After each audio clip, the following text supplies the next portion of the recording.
I would like to say I'm here on special appearance. No, I think I have some rights here, that I'm a living soul. I am not the straw man of the all caps. Okay. We'll get to that in a moment. So I am Now's waiving not the time. I am not waiving any of my rights. Ma'am. What statutes or what law or what are you saying here are the charges? Because this does not match. Sorry, I have cotton mouth so bad. It's really quite simple. When you have an order to show up for court and you turn in a cut up piece of paper of it to say you're refusing to attend, that this is what happens next. That's pretty simple. Oh, did that offend you? Excuse me. I probably have more degrees than you do. Yes. Thank you so good. You took some thousand. All right, good morning. We are on the record in the 89th District Court for the County of Sheboygan. We're conducting the physical hearing upstairs in the circuit courtroom, which is being clerked by the 89th District Court staff down in that courtroom. And we're here in the case of In re Beth Bridgman on contempt matter. It was filed in an underlying criminal case, 23-0868SD. We are providing public access both in the courtroom, in the circuit courtroom, and also online. Counsel, you want to state your appearances, please? Good morning, Your Honor. Paige Miller on behalf of the people. Attorney Eric Villanueva appearing as a arraignment attorney on behalf of Beth Bridgman. Although I will represent myself. Yes, okay. We'll get to that. I would like to say I'm here on special appearance. No, I think I have some rights here. I don't know. What does special appearance mean to you? It means in a common law that I'm a living soul. I am not the straw man of the all caps. And you'll have an opportunity at a later time. Please just take a seat. I've never seen those opportunities come back around. Thank you. Okay. We'll get to that in a moment. So I am now's waiving not the time. I am not waiving any of my rights. Okay. Thank you. Ms. Bridgman, you're free to stand or sit, whichever you're more comfortable with. I don't know how I'd pull the chair up, so thank you. Well, then, if you want to sit that, I have no problem. All right.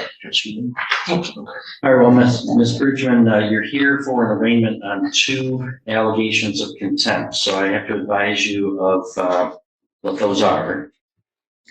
The first was an order to show cause that I signed on December 13th, 2023, which alleges that you are in criminal contempt of court for the unauthorized practice of law and for preventing the defendant, Seth Flores, from meeting with the Michigan Indigent Defense Commission attorney prior to his arraignment. We scheduled that for a show cause hearing on December 20th. You did apparently appear in the courthouse that day and turned in a copy of the show cause cut into strips with the red lettering on it says your offer to contract is not accepted. And then you did not appear at that show cause hearing. So therefore I signed a warrant for your arrest for that non-appearance. So that warrant alleges that you are in criminal contempt for failing to appear at that show cause. So Failing to appear for order to show cause on Wednesday, December 20th, 2023 at 11 a.m. for preventing defendant Seth Miguel Thomas Flores from meeting with MIDC attorney prior to his arraignment. So those are the 2 contempt citations pending against you. You have the right to have a hearing on both of those allegations where your contempt would need to be proven beyond a reasonable doubt. You have the right to present evidence in your own defense and to cross-examine and challenge any of the evidence presented against you. You have the right to an attorney. If you qualified and requested, you have the right to an attorney appointed at public expense. The MIDC provides an attorney for your arraignment today, just as a courtesy as required by a statute. MIDC? Michigan Indigent Defense Commission. No. You also, of course, have the right to represent yourself. Do you know? Well, first, do you comprehend the penalties? Oh, I'm sorry, I didn't tell you. So both those contempt citations, if you are found to be in contempt or you admit to being in contempt, you could be punished by up to 93 days in the county jail and or a fine of $7,500 or both. That's the fine. That's the maximum penalty for both of the contempts. She reacts incoherently and deflectively when the contempt charges are presented. As if repeating the inquiry would obliterate the reality, she insists on knowing what laws, statutes, and charges exist. The judge warns that she could be fined heavily and imprisoned for 93 days. But she doesn't understand how serious it is. As if that supersedes the court's jurisdiction, she instead hides behind flimsy allegations from a phone conversation with a trooper. To avoid accountability, she pretends to be stupid. However, her own contradictions cause her plan to fall apart. This has nothing to do with miscommunication. This has to do with not accepting reality. Furthermore, it is glaringly obvious that the patience of the courtroom is being strained to the limit. Ms. Bridgman, do you comprehend the rights that you have that I outlined for you and the maximum penalties I outlined for you? I think that I would like to wait. I have a call in to the state trooper that your office or the prosecutor's office called to investigate something with me. And I was on the phone with her and told her I had received the show cause, and she said, he can't serve a show cause. I shot over a copy of it. He can't serve a show cause because you're not under bond. This is from the state attorney general's office. I was still on the phone with her. I had filed the paperwork at 9 o'clock. She called me at approximately 10 o'clock. I was still on the phone with her till after 11 o'clock. And she told me that you could not issue a show cause because I was not under bond. Now I understand you have just precluded all of my common law rights by forcing me in the back door into your jurisdiction on this side of the court. And I know that this is not what was on the original document in its entirety. So you have amped up the charges based on the fact that I failed to appear, but I believed she was going to let you know. She was collecting information from me for you. Ma'am, No. just understand what the judge asked you regarding those two charges. Did you just understand that I think there's a bigger overriding issue? Thank you. Thank I'm you. not going to have this. I'm going to fire him, actually, so thank you very much, because I will represent myself. So you're telling me things in defense of the contempt citations, and you'll definitely have an opportunity to present any. No, because you already, Hang on, Mr. Villanueva, please stop. I don't want to have this be an argument between Thank you. and Mr. I guess I just like to state that well, I think you need to back it up. pleading not guilty to both of those, and that she would like to request a hearing, that she would like to represent herself at that future Okay. hearing. All right. No, Your but Honor, I all just of my want to- rights were strongly impinged upon for even when I never failed to appear. Okay. We're going to have a hearing where you. She was working, okay, Okay, you're going to get your Mr. hearing. Villanueva, No, I'm this directing you to is- stop thank you. arguing with Ms. Bridgman. Okay.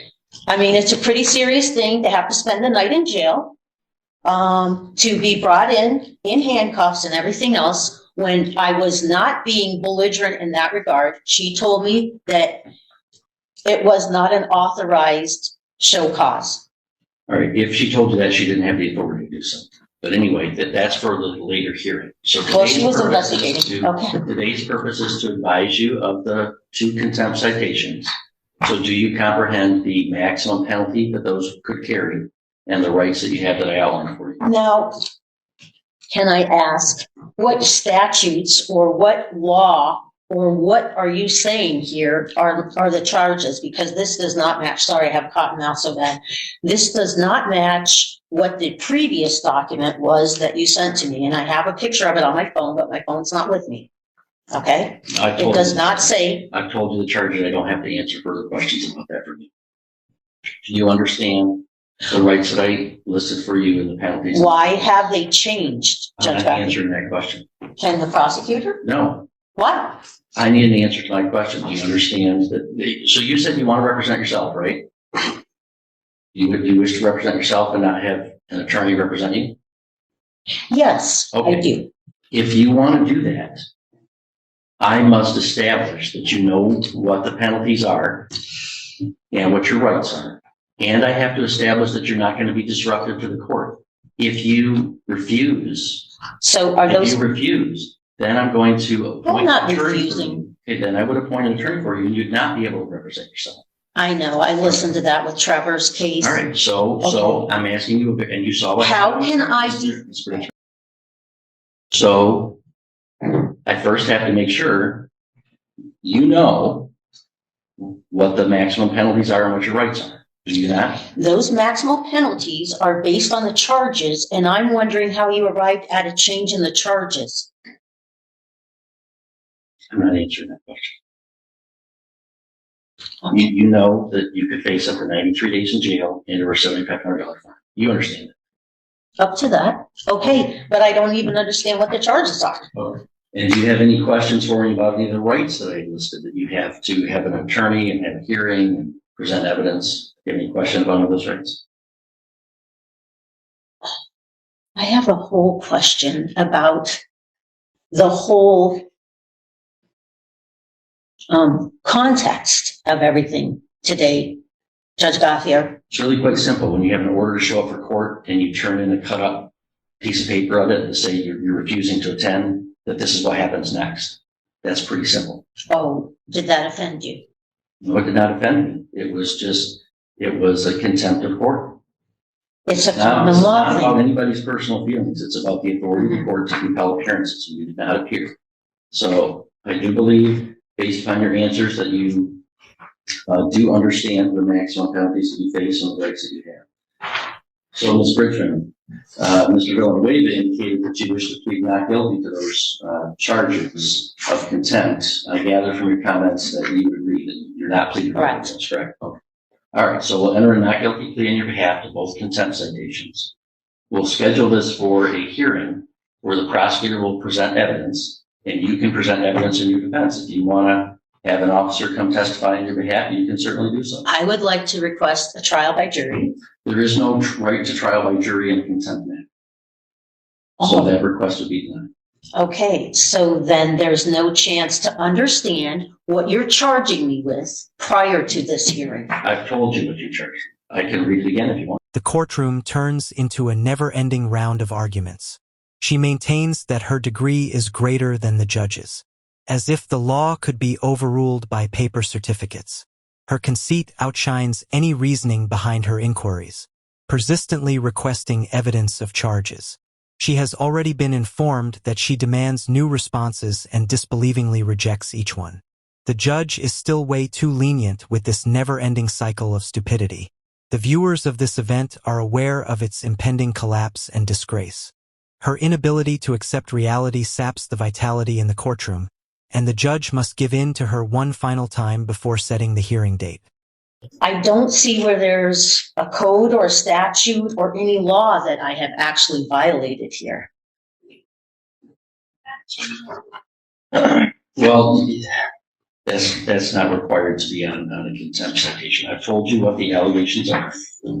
If you want me to read them to you again, I will. Okay, and the contempt charges that you're saying have changed from the first time. No, there are two. One is the contempt for unauthorized practice of law and preventing Mr. Flores from meeting with his MIDC attorney prior to his arraignment. The second one is for failing to appear for the show cause hearing on that contempt. So I only show one now. What is Okay. the one you have? And this is preventing. And how did you arrive at this at a later date than to issue a bench warrant?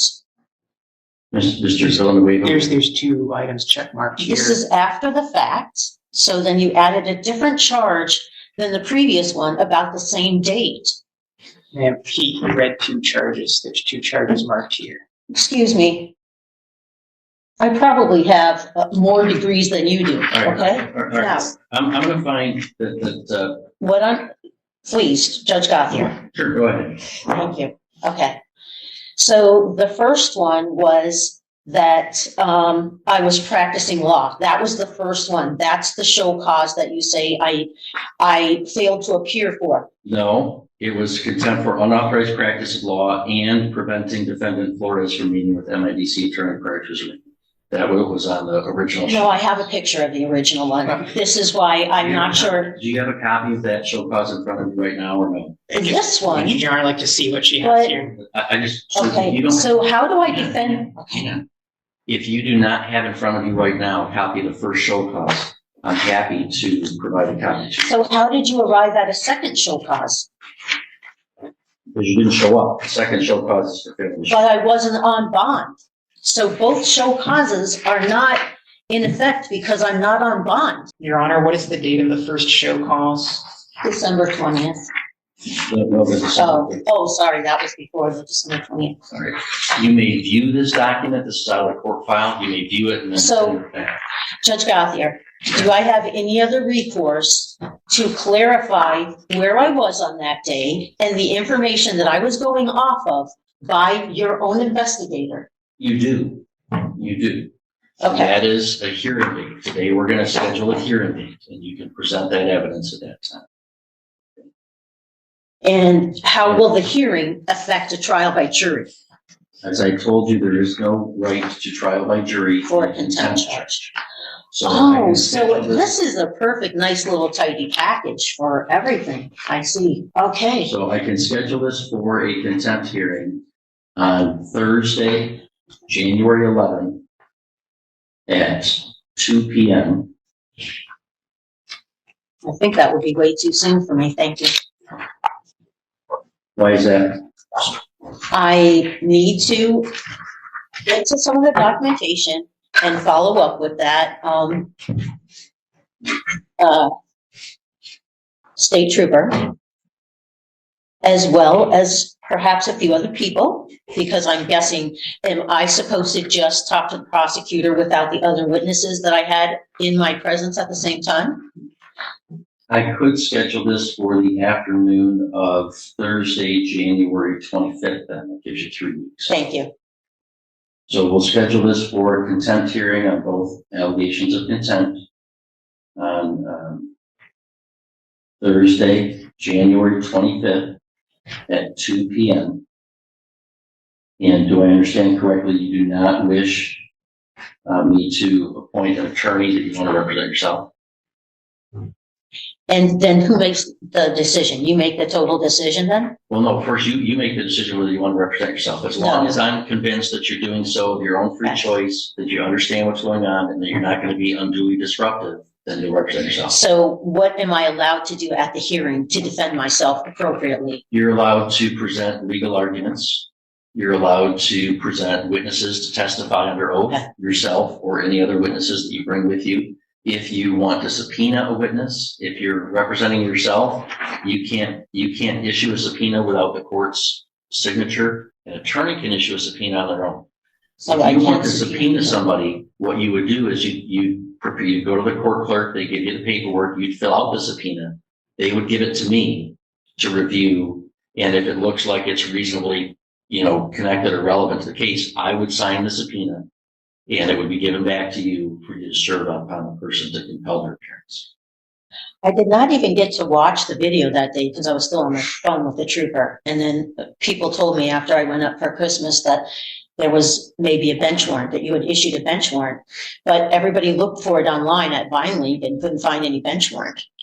So I was not trying to. I thought that trooper had told you what she told me, that I wasn't on bond, so I couldn't have a show cause. Well, that's all going to be sorted out at the hearing. Okay, we don't have to sort all that out. Well, that's a lot of overnight in being arrested downtown and everything for a misunderstanding that I would like to, Mr. Richmond, I mean, okay, I get it, You're not Judge Gauthier, I know what happened. You're not fooling me. I've got the show cause that you apparently cut up into little strips and wrote. Yeah, but I brought it at 9:00 because do you know that that's actually a common law practice? In the cold light of the courtroom, her contradictions only get more pronounced as she rants about constitutions, rights, and oaths of office while living off the very system she opposes.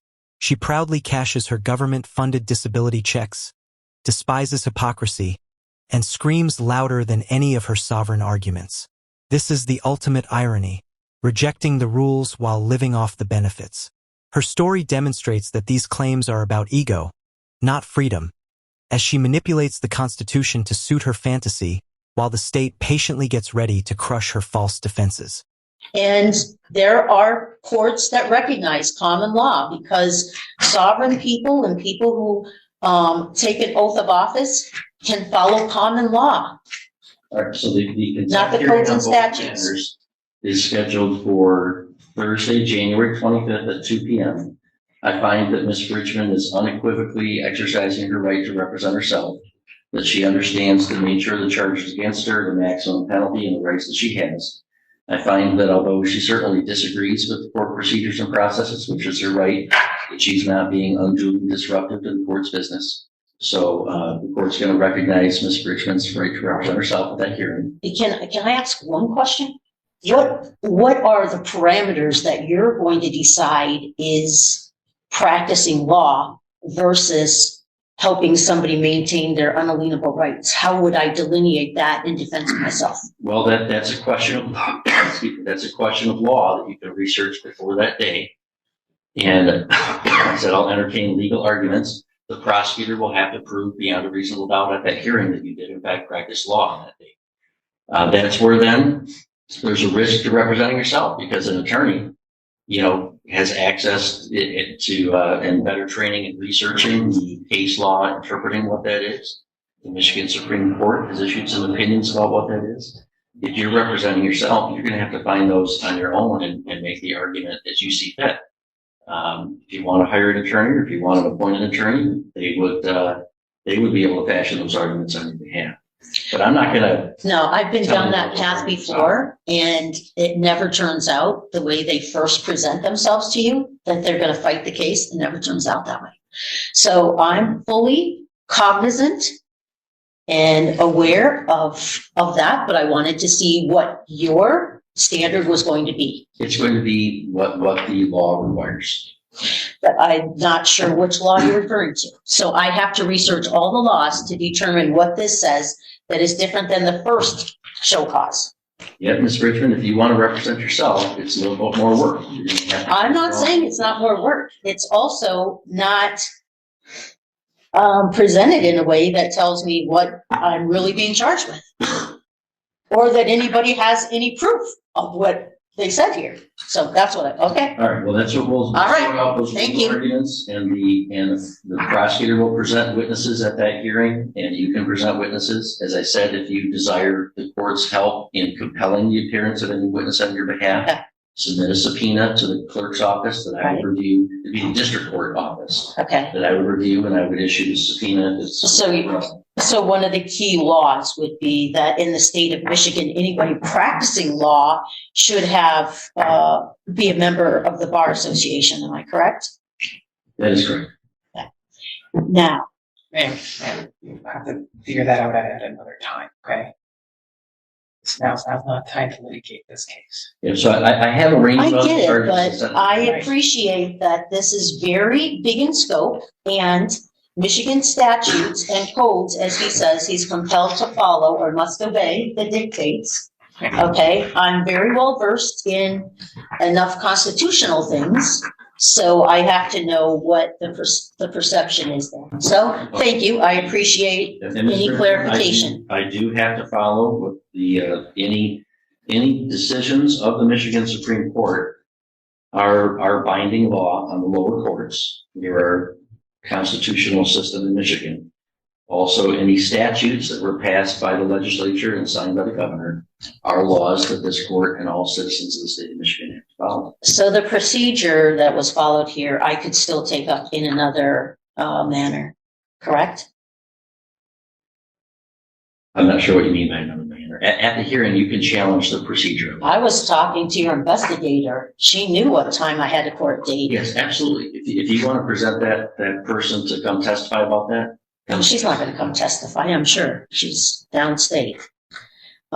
She might write something.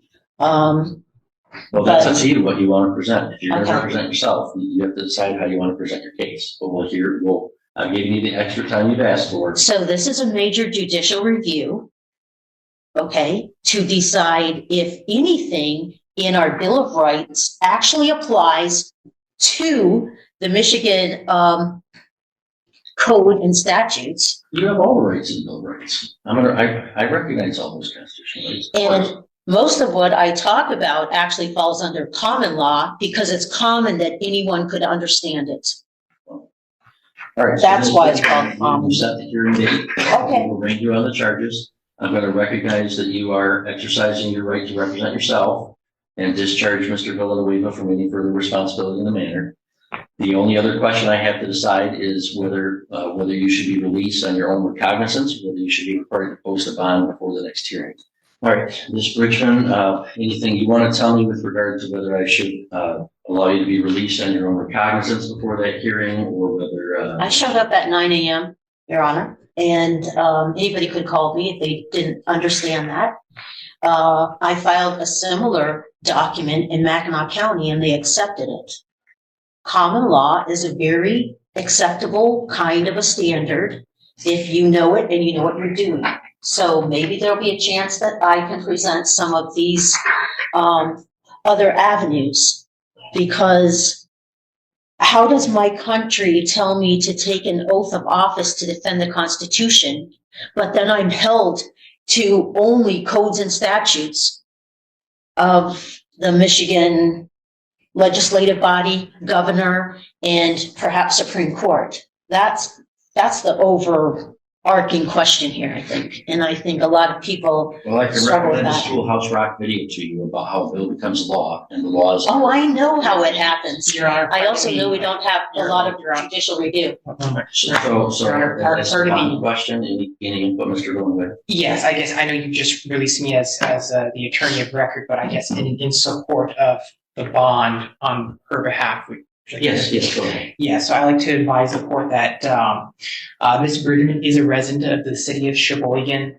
She advised that she's a former social studies teacher. She's presently collecting disability. So she informs me, I'm unaware of the status of if she has an automobile or anything. I'm not aware of any known criminal history for Ms. Bridgman, and she reports that there's no drug or alcohol issues. Granted, there's this allegation of not appearing at a previous hearing, and she was picked up, I believe, within the Sheboygan County for that. And so I advise that Your Honor, and will not think she's a politically active member in the community. She has audited an election previously, so I believe she's more or less, I guess, committed to this area, this local municipality. It seems unlikely that she would go anywhere, and how she would do that. And so, Your Honor, I would ask that you set reasonable bond for her release. Thank you. All right, thank you. Well, I don't believe that Ms. Bridgman poses any danger to public safety. I don't think she's a flight risk per se of fleeing from the jurisdiction.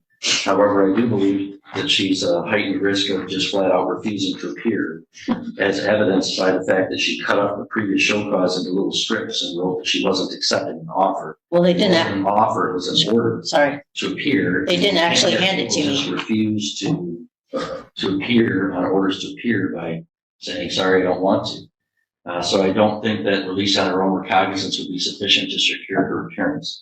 So I'm going to set bond in the contempt matter at $10,000 cash or surety in full amount. There will be no special conditions attached to it, however, just the standard conditions, Ms. Richmond, that you have to make sure that we know. If you change we have to know your address, contact information. You can't violate any laws in the state of Michigan or any political subdivision thereof, and you must appear for all court appearances. So the whole bond thing keeps me under your jurisdiction, which I wouldn't have come into your court the same way today, except that you put me in jail, so I was forced to. That's the bond that I've set. So This is the struggle between keeping my oath to defend the Constitution and adhering. I've taken a similar oath, and I believe I'm going to today, Mr. Richmond, so we'll see you on the 25th. We will look at the case law. That's right. All right, so future.